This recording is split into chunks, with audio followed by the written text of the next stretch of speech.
Esses foram alguns dos resultados que tive vendendo canais do YouTube. Isso mesmo, uma forma de ganhar dinheiro que pouquíssimas pessoas conhecem. Se quiser saber mais sobre, clica no primeiro link da descrição e saiba mais.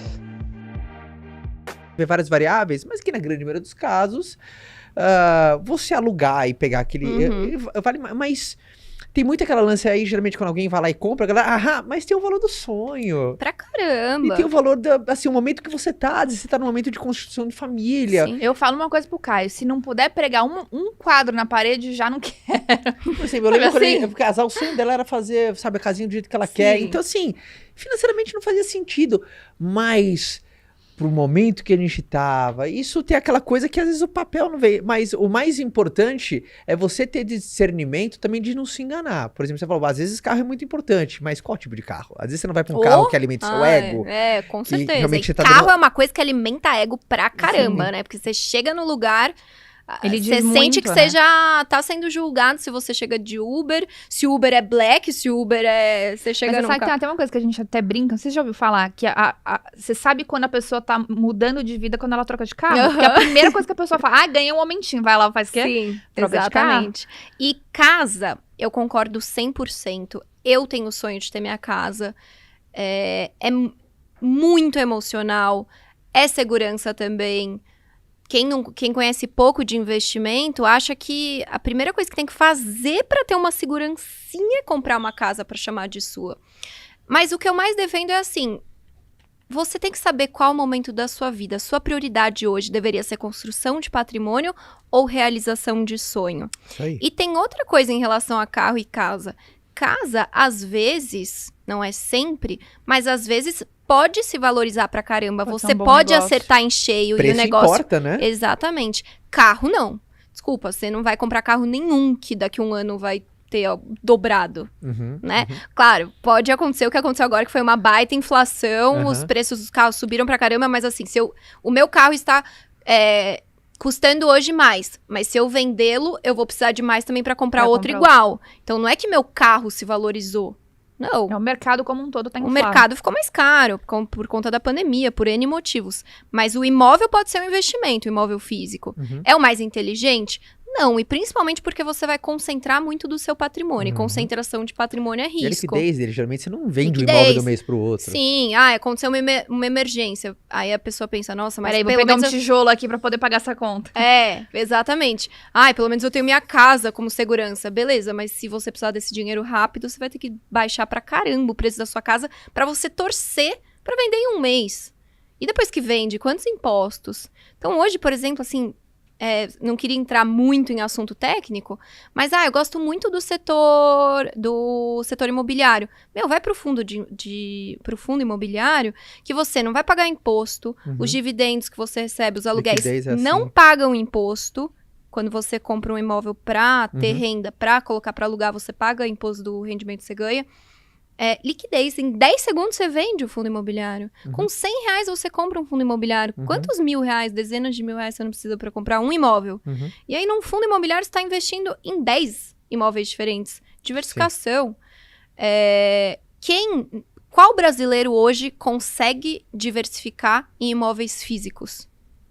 Quase ninguém, né? Quem consegue ter 10 imóveis? E mesmo assim, os 10 imóveis não representarem mais de 10% do seu patrimônio. Então, sim, é uma decisão emocional. A única questão é, o momento da sua vida te permite fazer isso com tranquilidade? Ou o seu sonho hoje vai se tornar um pesadelo?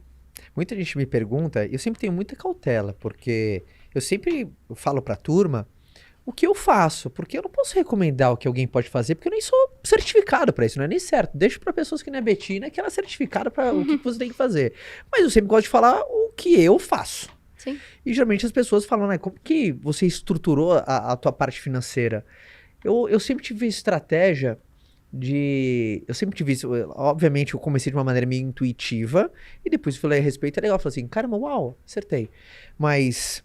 eu acredito que, porque as pessoas veem, principalmente acompanham também outras pessoas, isso e aquilo, vê investimentos mais sofisticados, às vezes a pessoa fica ansiosa e às vezes ela pular alguma etapa.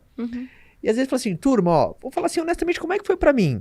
Obviamente eu sou um cara ambicioso, sabe? Eu gosto de boas oportunidades, mas eu não pulei nenhuma etapa. A primeira coisa que eu fiz dentro da minha vida financeira é criar minha reserva de emergência. Eu fiz meu Nossa. pulmão. Eu fiz o meu pulmão porque depois eu comecei a pensar em investimentos mais sofisticados. Porque qual que é a função da minha reserva de emergência? A palavra já diz, é uma emergência, porra. Vai que, por exemplo, eu sempre fui empreendedor, eu sempre tive empresa, então eu sempre andei com a faca no pescoço. Uhum. Então, e se acontece alguma coisa? Eu tenho que olhar pra trás, sabe? Então eu sempre tive, entre aspas, o porquinho. Eu sempre tive o porquinho. Excelente. E depois E é que importante falar o que é reserva de emergência. Porque as pessoas ainda burlam a reserva de emergência. De uma maneira bem simples, né, Betina? Reserva de emergência é de 6 a 12 meses do seu custo fixo mensal, no lugar onde você tem liquidez alta, uma rentabilidade mediana e um risco baixíssimo. Pode ser, enfim, aí tem diversas... E para emergência. E para emergência. Perfeito. Quantas Não pessoas... é pra... Emergência não é estar andando no shopping, né? E Nossa. gostar de alguma coisa da vitrine. Tá barato, Isso não tá na é liquidação, é emergência. uma emergência. Quantas pessoas que eu vejo que confundem, por exemplo, isso muita gente, até o cara que tá no nível 1, que confunde reserva de emergência com reserva de oportunidade.